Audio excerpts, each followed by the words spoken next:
Eddwaliro lina Mayumba Health Center 4 erisangibwa mu disitulikiti y'e Wakiso. Buli mwezi likola ku balwadde abali mu 35 ate nga abakyala ab'embuto abakolebwako mu bbanga lyerimu bali wakati w'ebisatu n'ebina olwo abaweebwa ebitanda ne babeereyo mu 208 kyokka wadde guli bwe gutyo eddwaliro lino okumala ebbanga libadde mu katuuko obutaba na bikozesebwa nga kw'otadde obutabaawo kifo wajjanjabirwa abaana ababeera bazaaliddwa nga tebannatuusa.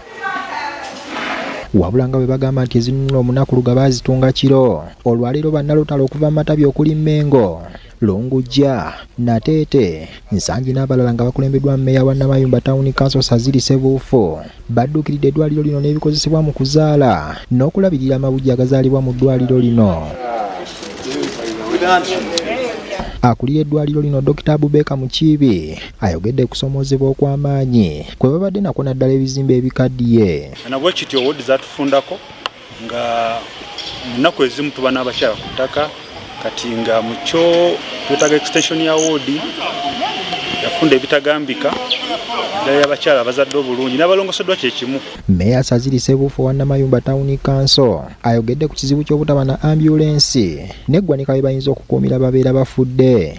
Asobola okuyambako okulaba nti Namayumba Health Center 4 efuna ambulensi tumwaniriza era tujja kumwebaza naddala ng'atukoledde omulimu. Olumu abantu bajja wano mu bulwadde ng'ekyamazima endwadde yeesukka eddwaliro lino. Abatuuze abakozesa eddwaliro lino beekokkola eddagala ettono eribaweebwa gavumenti. Ambulensi tuli bubi nnyo wano.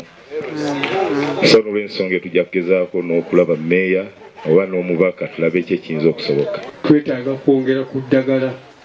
Eddagala etufuna wano teritumala. Bannalotalo ebintu bye bawadde eddwaliro lino mulimu baby coats, kangaroo mother care chairs, radiator warmers, phototherapy machine, ebitanda okuzaalirwa n'ebirala nga bivudde mu Lotale Kirabu 41 wano munda mu ggwanga n'ebweru waalyo. Fred Kafeero pulezidenti wa Lotale y'e Mmengo asabye abasawo ku ddwaliro lino okukuuma ebyuma ebibaweereddwa.